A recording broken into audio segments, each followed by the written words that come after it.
Okay, so we are now recording, and first, thank you for either listening to the recording or being here live, for caring about this lineage, for really wanting to pause for a moment as a lover of yoga, practitioner of yoga, teacher of yoga, incorporator, integrator of yoga in your other practices, but yoga is definitively in your life. There's no other time of the year than this Guru Purnima time for us to sit with gratitude, to receive the grace of the Guru. And the grace of the Guru is to take us to the recognition of the One, to be one, to recognize Source. That's the role of the Guru in the sense of what we are speaking of today.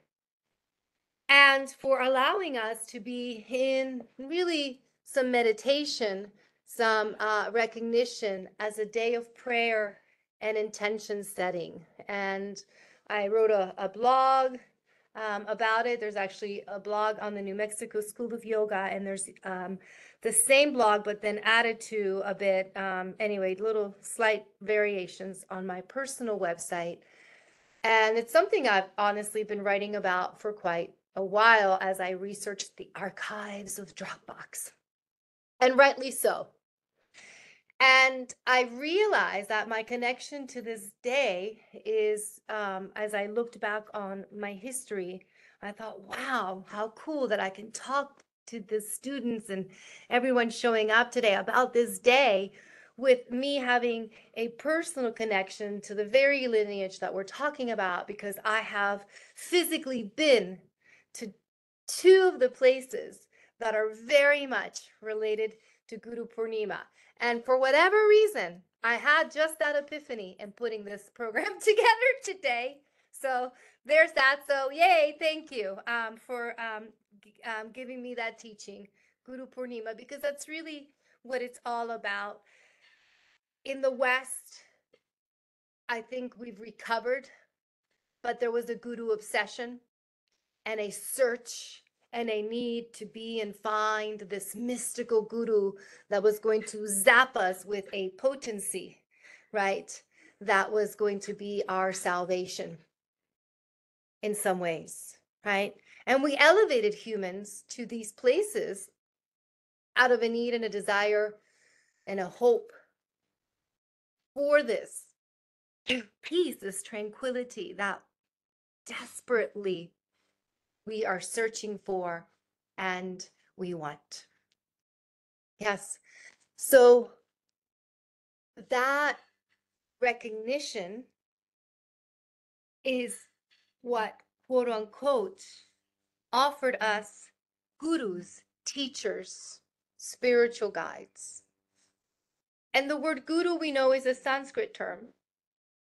And we know that the word guru has to do with some sort of Himalayan traditional, right, Indian lineage. Everyone sort of knows that when they use the word guru. And it almost sets something up. Now, the direct translation often used in Ayurveda, guru also can mean heavy, guru. But guru also means to bring one the light, to awaken the light, to move you out of heaviness and darkness into light. In a way, it's the sattvic movement out of tamas through rajas is the guru, right? Does that make sense? And so the guru has to do with light, but I also love Ayurveda's input of the word guru as heavy, as a guna, right? Heavy light, 10 pairs of opposites, and heavy. And so the Ayurvedic Vaidya, the Ayurvedic guru, will say yes, because guru must also be very heavy in his practice, very dedicated, very steady, right? Heavily committed, if you will, because then he won't be swayed by the winds of temptation and desire. So guru is heavy, grounded and rooted. Does not waver in order to be able to carry that action of taking us into wisdom. But the wisdom that Guru brings us to is the recognition of the light of the One. So if you read the blog, the Guru takes us to G. You are you.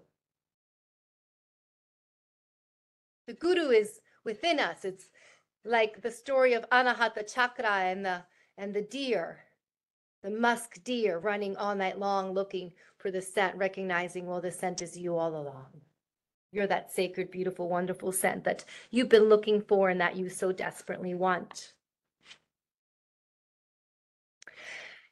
So Guru Purnima also has us at a junction. And I think it's important to go back to the summer solstice for a moment because I really couldn't fully embrace the yogic side of summer solstice other than telling you it has to do a little bit also with Lord Shiva as the Maha Yogi. Yeah. And that is because it brings us to this day. So the myth, right? Of course, you know I love myth. The myth tells us that the 7 great rishis, Vashista being one of them,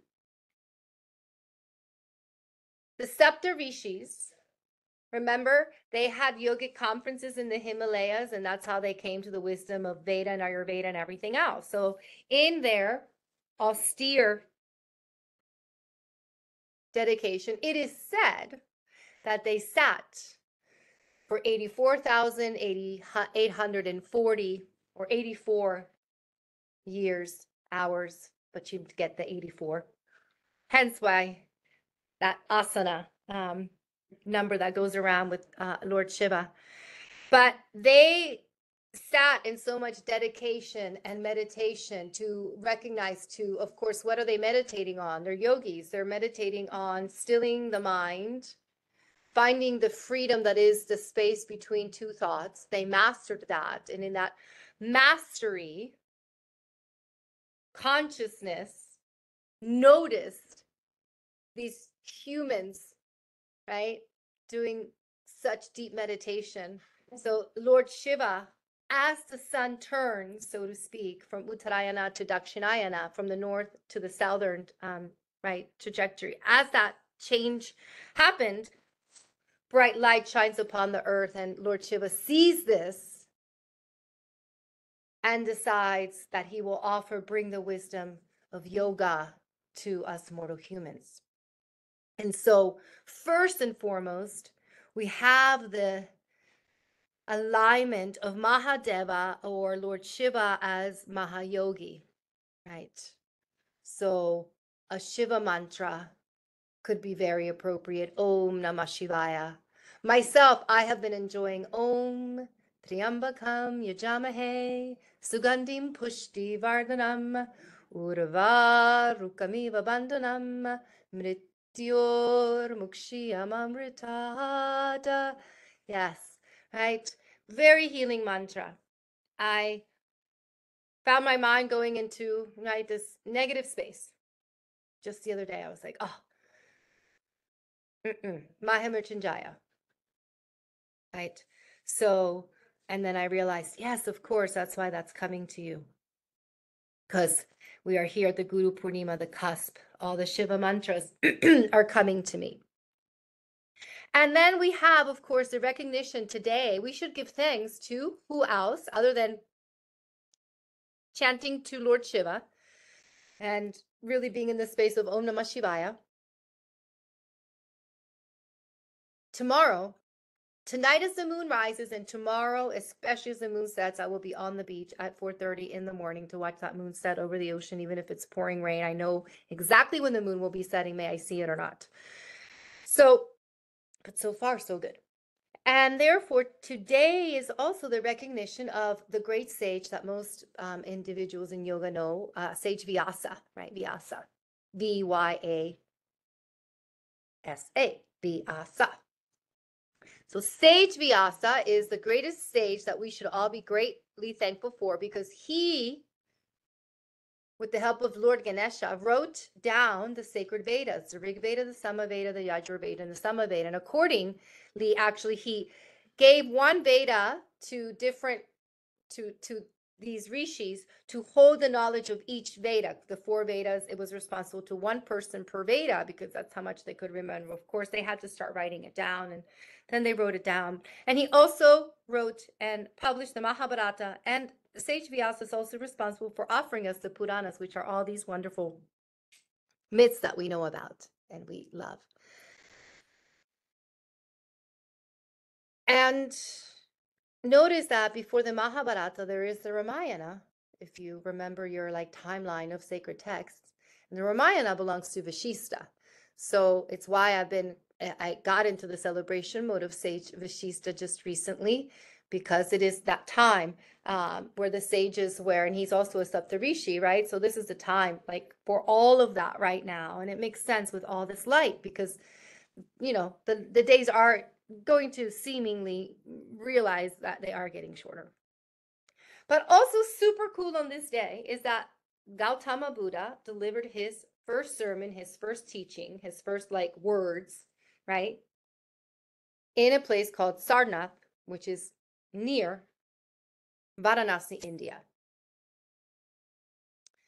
And so Buddha offered us a sacredness in teachings because it is on this day that, well, basically, out of the realization that it's not about living the aesthetic life, I have nothing, right? And it's not about being the wealthy king that I am and come from, but it's the middle path. Give me one moment because I need to get my little spray.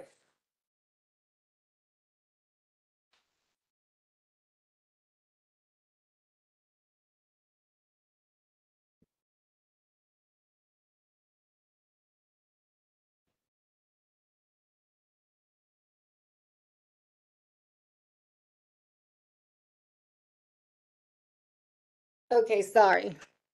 I always forget that I'm going to probably get eaten alive. I try not to, but I can like see them flying around me. Little buggers. Okay, plus it's feeding time. It's 5 o'clock, 4 o'clock, something like that. So, but I got my cones. I'm going to start burning my little cones. So Buddha is kind of somebody that we can all relate to, yeah? So the teachings of Buddha on this day, I think, are powerful for us because honestly, it's something that we can like be like, oh, well, that's a nice, fun story. But this is like real deal, right? Real deal that these teachings have a powerful significance and place. And so what the Buddha really offers us without getting lost in anything else, which I have to say, it's like, okay, well, that was, you know, that's my mantra, right, for like everything, which is live in balance. And that's exactly what he taught, the middle path, the middle way. What he said is not, it's it's not about having it all. And it's not about having nothing, right? It's about just having exactly what we need. And Ayurveda is exactly, right, putting us in that path, that recognition, that kind of questioning. What do I have too much of? So I can always come back to balance, always come back to balance. If I don't feel well, mind or body, well, it's because I'm not balanced. Because the very nature of me is that balance. And so he said, right, that for the the middle path, right, to sort of be realized is that we want to avoid extremes. And so he offered the four noble truths and offered his eightfold path, which of course we even have, you know, Ashtanga yoga, the eight-limbed path of Patanjali, which is often compared. Now, the four noble truths, there's suffering. And I think we have to keep remembering that because we hate it. Right? We hate suffering. I mean, I don't like it either. But that's the truth. There is suffering. And so as long as I can just keep reminding myself that suffering is there and suffering exists, right? That's important. And then I'm going to sit with it and realize, well, this suffering, it has a cause. There is a cause to this suffering. There's a cause. Do you see there is a process? There's a cause. But the cause can be removed. Yeah, cause is removable. And there are ways to remove this cause. There are ways to remove the cause. See, there are ways to remove the mosquitoes all around me with my essential oil blend. There's a cause to my itchy suffering, and it can be removed. But it's the simple truth. There's a cause to my mental suffering. There is a cause. And my mind shall cause me to suffer. There's a cause and there's a method, and it can be removed. And so this gives us hope, right? Because we have a recognition, a path. And the path is right speech, right action, right livelihood, right effort, karma, right mindfulness, right concentration, right attitude, and right you. We're all saying the same things. This is just a nice, really simple way to kind of, put it on you and remember it. But what is right? See, that becomes the question. Well, what's wrong and what's right? What is right? How do we know what is right? Right? How do we know that's not right? Right speech, right action. How do we know? That's, see, that's important because it's how even Buddhism could become extremist, right? Or any other path. And so I don't want to linger on that. But what I do want to kind of um, spend some show you is I'm going to share here for a moment. So we're celebrating Guru Purnima, yeah. And I told you about the writing. Sage Vyasa wrote down the Vedas, right? He wrote down these texts with the help of Ganesha. And it's actually in a place known as Mana. Here I am in my little yellow coat. I can't forget to talk to you guys about yellow. And it's called The Last Village. Coincidentally, I'm going back in October. No, I don't have crutches. I just have walking poles because remember, I'm blind in one eye. Okay, just want to clarify that I did not do anything to myself. Now, here's one of the caves where they said the Mahabharata was written, right? So so this is the cave. You can see, like you can go in, like, obviously they made it a little bit of a not museum, but I mean, it's a place where you go. See, that you can enter there and it's all very peaceful. And there's this constant quiet meditation and you can sit in there and meditate and it's pretty powerful. It's pretty amazing.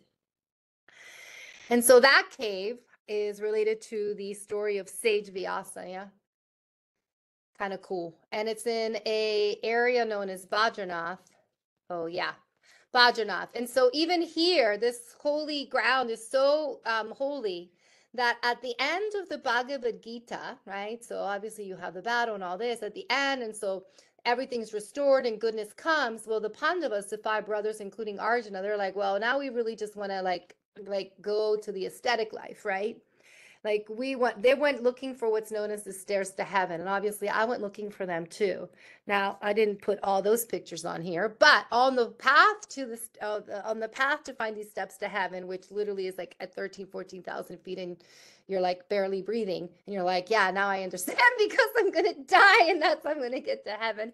But anyway, before all that, there's a place called Vasudeva Falls, right? And yeah, and it's cold. Um, and these are said to be dharmic falls. So the Pandavas, they on their way, they stopped here, right? Now you have to like really, I mean, it's a good hour plus, like, terrain, rough walk, hike to get to these falls, but totally worth it after the cave. And and I can't believe how much snow is there, yeah, because yeah, anyway. I'm freaking out a little bit because I'm going there this year and I'm thinking, oh my God, well, how am I going to manage after being in Costa Rica for so long? But okay, so these Dharmic Falls, Vasudeva Falls, they're Dharmic falls. So they say that when you go there, the falls move towards you, or you get splashed with the falls, that you're on the right Dharmic path. You know what I mean? So it's kind of like a testing point before you can actually proceed to the stairs of heaven, is to stop at the Dharmic waterfalls and really make sure that yeah, that before you that you should really if you can go any further. So, and there's even a black dog involved in this whole story. Kind of cute. Okay.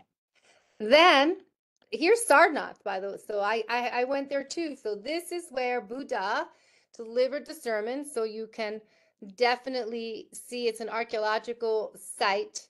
And it's, well, it's like, I don't know, World Heritage Site. I don't know, but it's a big deal. And you go, and lots of people go, and there's the beautiful statue devoted to Gautama Buddha, where he, sat after coming from Bodh Gaya, where he was enlightened, right?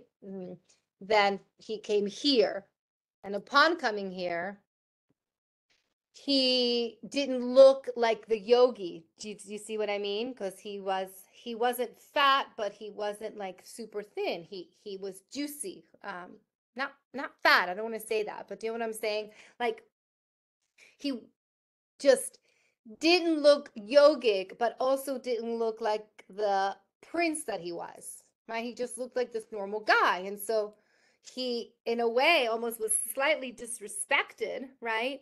And his answer back, um, I don't have it memorized, of course, or anything. And I mean, I have it written down somewhere, but it has something to do with, well, I've come to the realization, that if you lead this purely aesthetic life, you really just become disconnected from reality, right? So if you become super pure about everything you do, you're disconnected from the truth. I mean, you almost go into a delusional place. I found this so interesting reading this thousands of years ago, right? So if you go this purest place, truth will escape you, and you really just become sort of delusional, right? And then, if you go the other way, you're just like in this drunken stupor of stupidity, just too much. So it becomes almost very tamasic. So he said, the middle way, the middle path is the way to go. That's just the best way. And they were like, whoa, wow, okay. Now okay, wow. And so then he delivered and his speech. And I just love the lotuses there. And of course, lotus means wisdom, enlightenment, fat Buddha. And these are the archaeological ruins here. So obviously this is just something pretty new, modern, that was created, right? Very pretty. I mean, it looks ancient, but not as ancient as the ruins over here. And the mandalas and the stupas and the ancient temples that were there.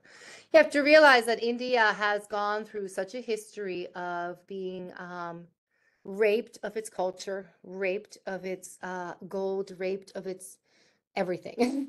I mean, and I don't want to say like the white man, because it's like been just since its inception, it's just been colonized. I mean, time and time and time again, right? But the culture somehow has survived.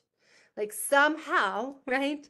This these teachings have made it through. Why? Because woof, I mean, what would humanity do? What would humanity do? And because it is the will of Shakti, it is the will of the universe, it is the will of where we should be. So today, and as we move into the moon rising and setting and in this juncture, what is nice is to sit in meditation, of course, to be with mantra. You could even leave your malas outside to be bathed in the moonlight because, right, they're your malas for chanting mantra and things like that. So you can leave them outside because today's moon then it receives the sacred blessings of the guru as well. And of course, what's on my blogs, I don't want to repeat myself or anything like of that nature. But entering now, like preparing for a bit of practice, is that there is an alliance today between moon and certain planets, which really creates what we could say a receptive cosmic energy to receive the grace that is wisdom. There is, if you will, a portal that is opened with this moon as the planets align.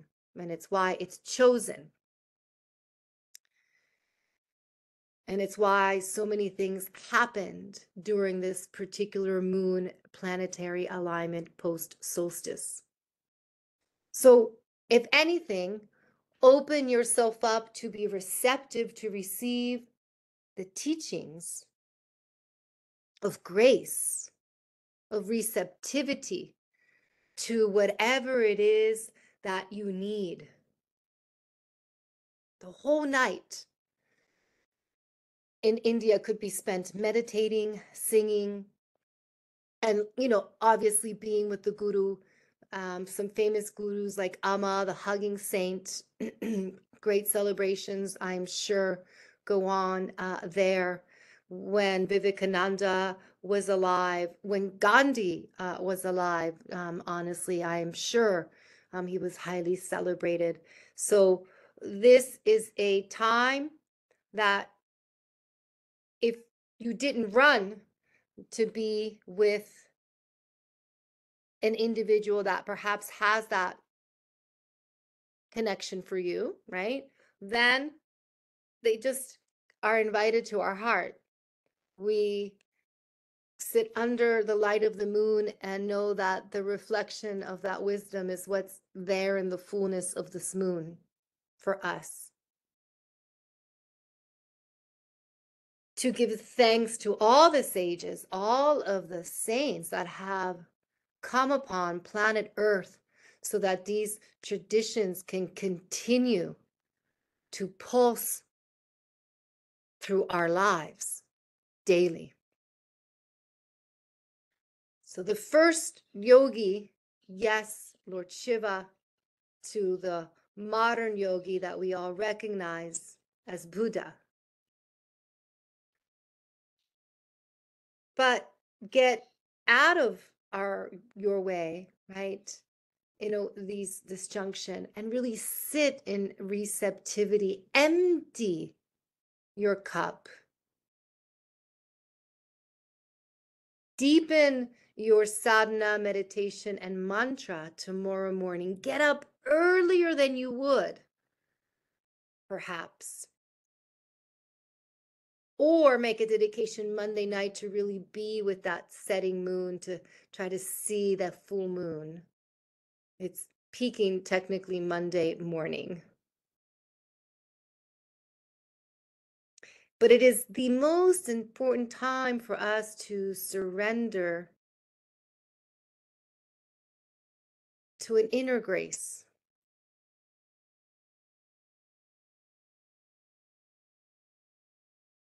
that is not made up of thinking mind, but it's very much related to universal cosmic mind.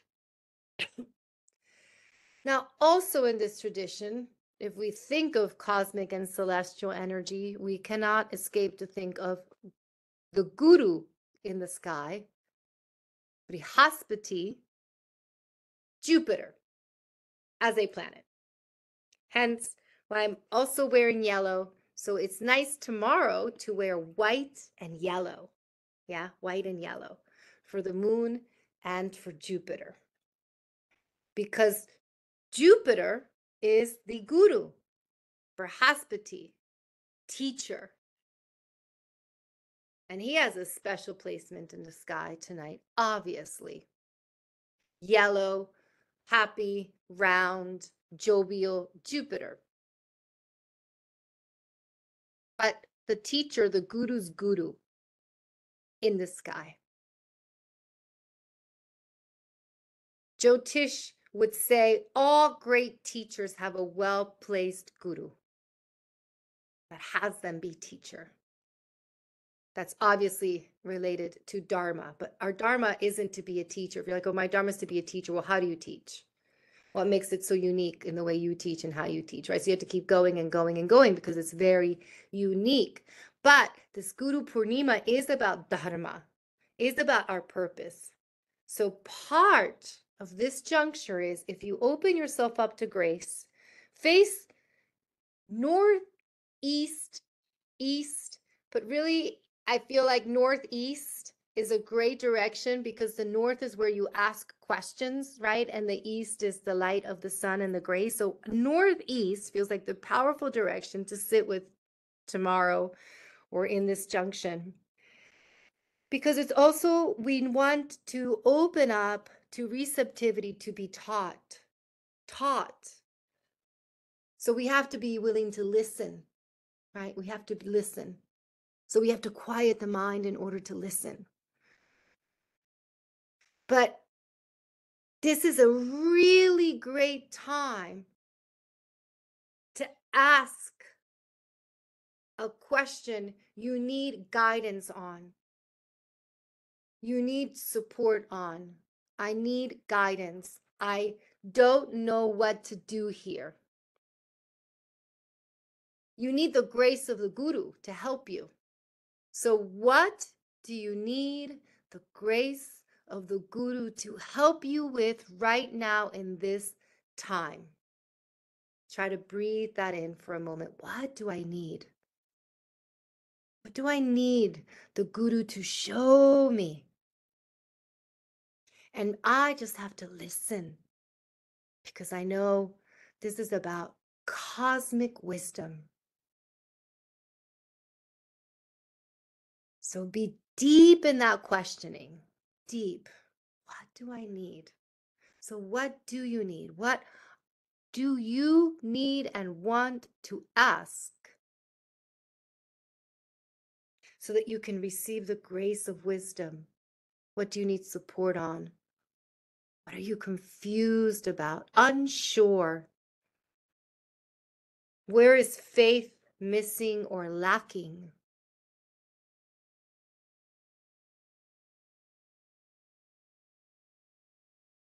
But turn your heart to be guided. And what do you need to be guided on? What is that I need to be guided on?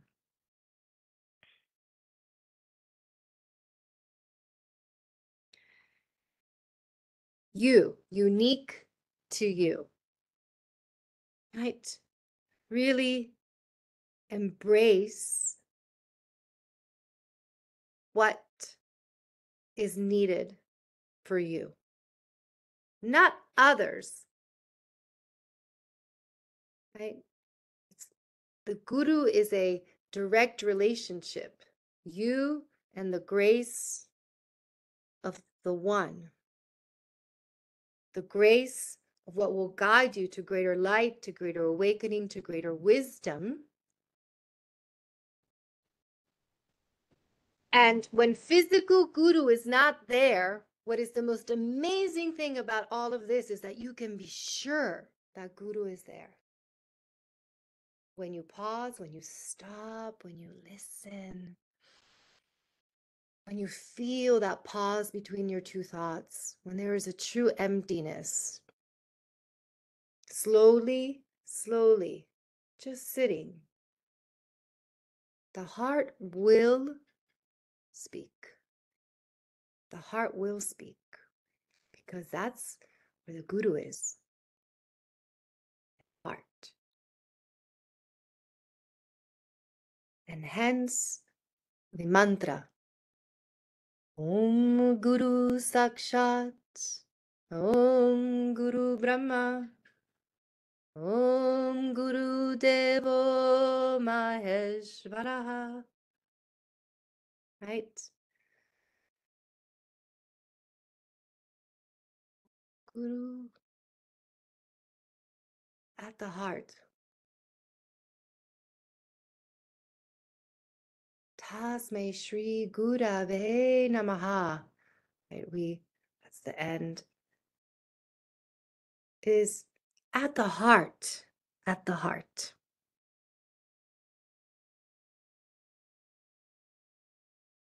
So let us prepare for some prayer movement into chanting and meditation for our last quantum time together. Okay, so just give me a moment. I'm going to pause because I need to move some things.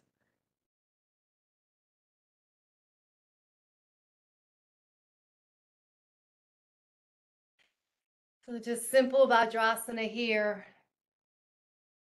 And at the heart and from the heart, right? We're here inhaling, just let the arms come forward, open out, and reach back behind you. So into the heart reaching. Why? Because we're listening, right, to that cosmic embrace. So the arms, let them keep going. I'm just going to kind of give you that side view also, is that we went to this in prana flow is Hridaya mudra, a heart mudra, that we want to feel this whole movement, right, coming all the way back, forward, and reaching. Yeah, exactly. Because the guru is at the heart. And our heart field is quite expansive and quite large. Here we are opening.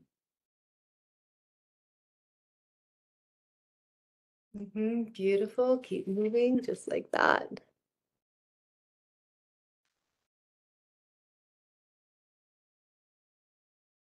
Yeah.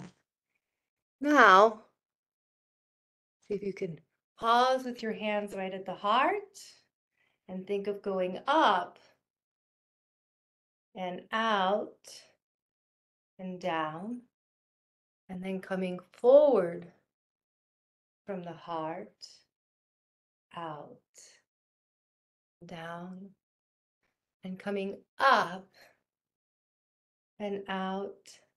Good. Keep going. Just checking it out. Beautiful. Yeah, and then going up and out.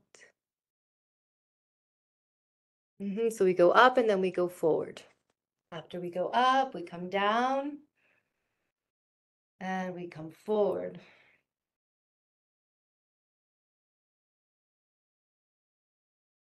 From the heart, right? And then we go up from the heart and out. Good. And down and forward. You got it.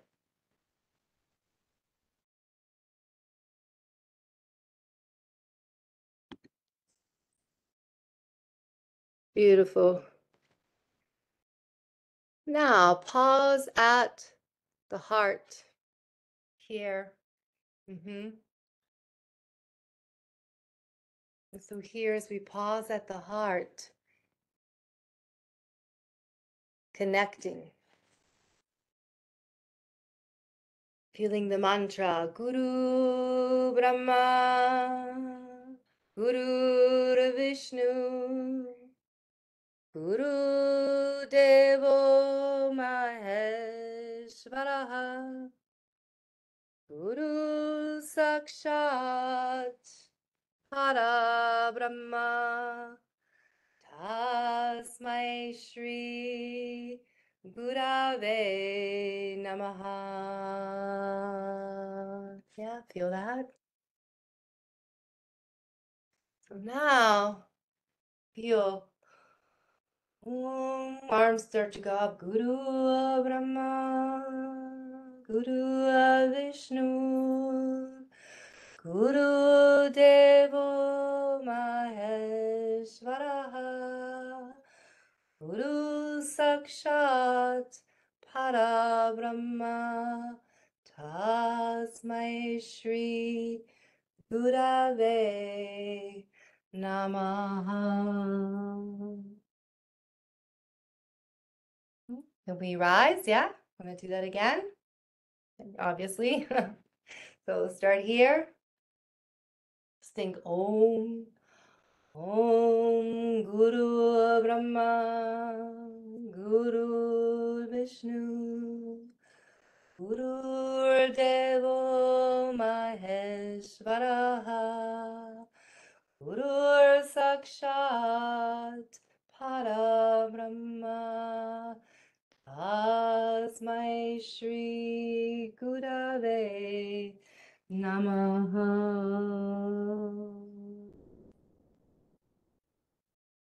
Rising. Om Guru Brahma, Guru Vishnu, Guru Devo Maheshwaraha, Guru Sakshat Parabrahma, Tasmai Shri Gurave Namaha. Rising. Om Guru Brahma, Guru Vishnu, Guru Devo Maheshwaraha, Guru Sakshat Parabrahma, Tasmai Shri Gurave Namaha. Take a pause and sit. Now see if you can, as a collective, right? No, that I guess you realized that I was doing child's pose. I didn't see that my camera got shifted. Sorry about that. Anyway, we can be in collective together, but internally. So let's try it internally, right? Om.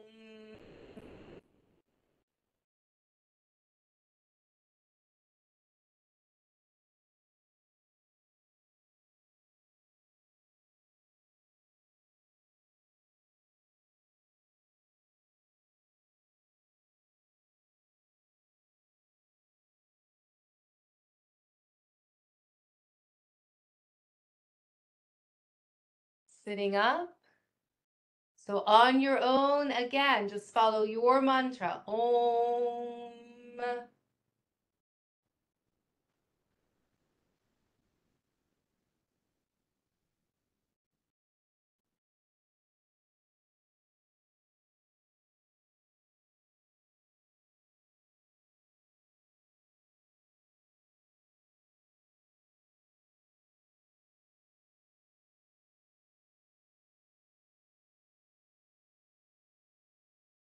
Sitting up. Now I'm just going to hold space as you go. Om.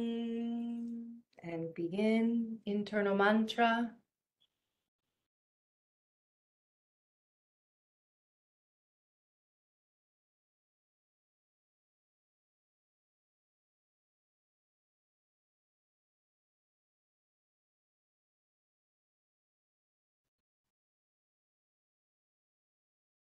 Just following your rhythm. Rising up. Back to the heart. Om.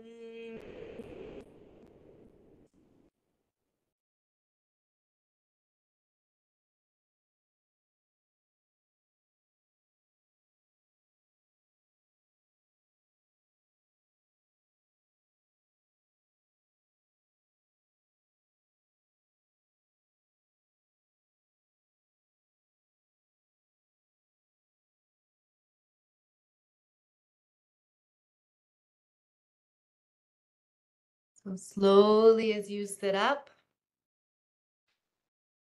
Sometimes we want to be in meditation for a while and our hips get tired, so you can just slow it off. Like, let's say you're meditating a while, then just do the windshield wipering, the side to side. See where my feet are here.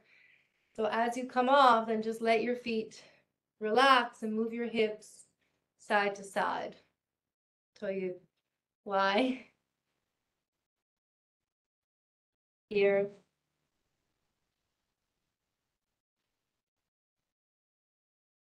So circulate movement in the hips and legs.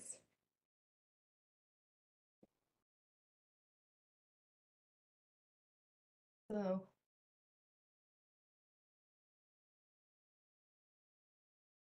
great. Then we come to a seated malasana here. So hips are moved, and then we're seated malasana, and we come back to prayer here. So we honor Jupiter, but there is the great guru of which we are upon, which is Mother Earth. And I think of Saraswati, how she was offered in the Veda as Vak, speech, vibration, which is also mantra, which also brings a wisdom teaching. Hence, Guru Brahma, Guru Vishnu, Guru Devo, Maheshvaraha, Guru Sakshat, Shakti, Guru Sakshat. Yes. So we cannot not honor also Shakti, as in the Devi pose, right? You can move your hips, but here is the great Devi pose, downward pointing triangle, coming to the earth, coming back into the heart, rising up, and then feel that earth triangle coming down into the earth, bringing it into the womb, and then rising danda, coming up. Yeah, so bring that movement in. Move my microphone. Yeah, keep going. That's it. Beautiful. So feel that earth Shakti connection, right? Guru Sakshat Parabrahma, Sakshat Shakti, everything that is. Here. And rooting in. So now let's come back to the heart and pause. Om Guru Brahma, Guru Vishnu, Guru Devo Maheshvara, Guru Sakshat Parabrahma, Tasmai Shri Gurave Namaha. Om Guru Brahma, Guru Vishnu, Guru Devo Maheshvara, Guru Sakshat Parabrahma, Tasmai Shri Gurave Namaha. Internally.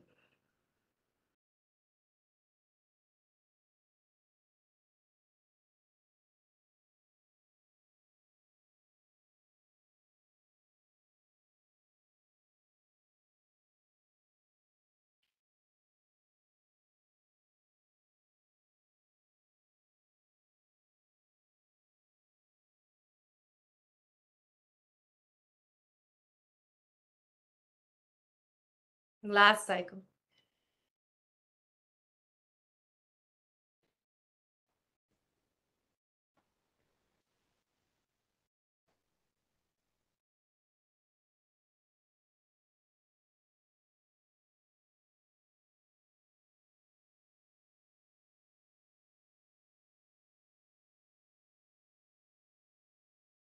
Kick your right foot under your left knee.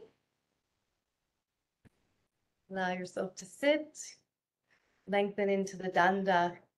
Keep the knee nice and straight. Come into lotus, Padma Mudra. Another sort of sacred yogini asana here of pausing and being. And the lotus at the heart. Breathing in and out.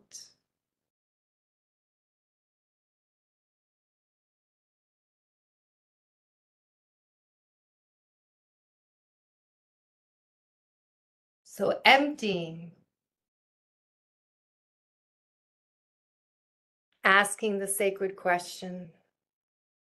Slowly allow yourself to sit more evenly and comfortably.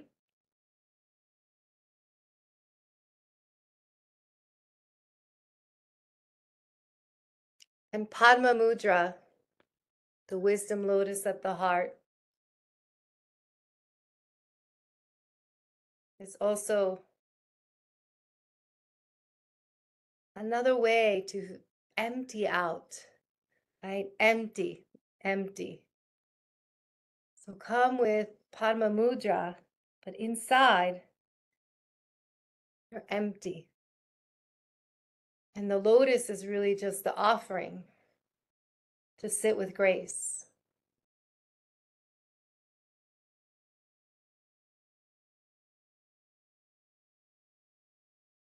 To take the opportunity, because the universe is finally listening. So it's time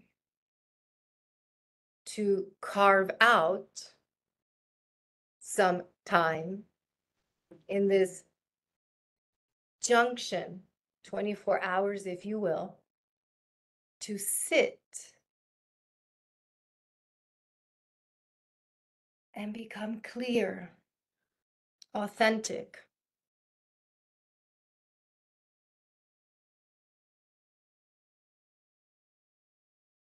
In what it is that you need support, guidance with. Now, there is a little asterisk that I have to put in there. That if we ask for support on something that is simply not in alignment,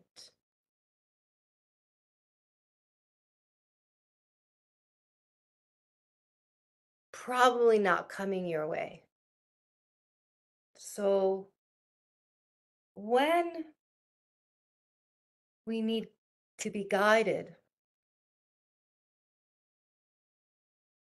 be guided along the path you were put on this planet right now to serve.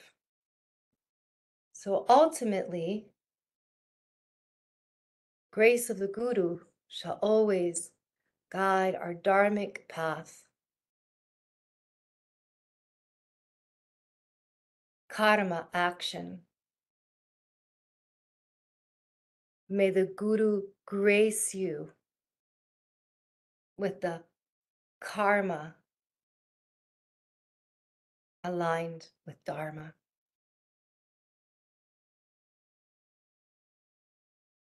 So the potency is now to sit. Really breathe in and out. What are the best pranayama practices that can heal the path tomorrow morning? To awaken pranic pathways for deeper listening.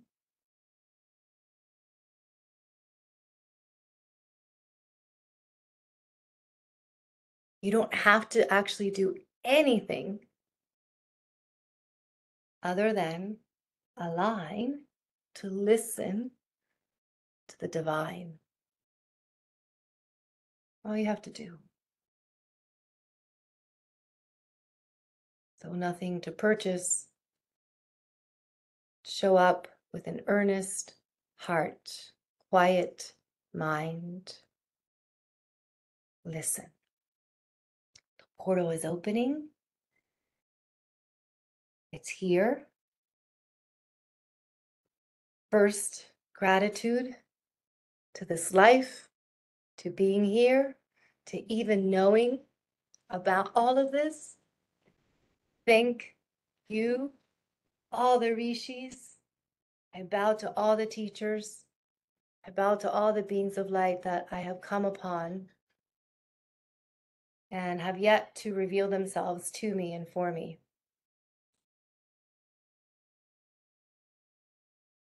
I bow to all that is coming so that I may serve better.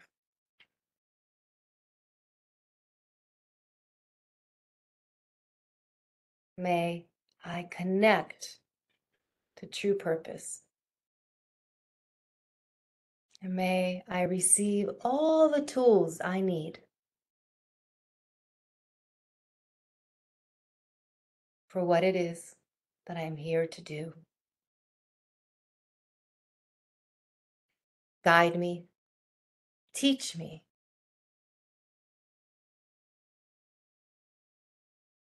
protect me from the wrong path. Show me what is right. Protect me from what is wrong. Jai Ma, Guru Brahma, Guru Vishnu, Guru Devo Maheshwaraha, Guru Sakshat Parabrahma. Tasmai Shri Gurave Namaha. Om Namah Shivaya. Shivaya Namaha. Namaste.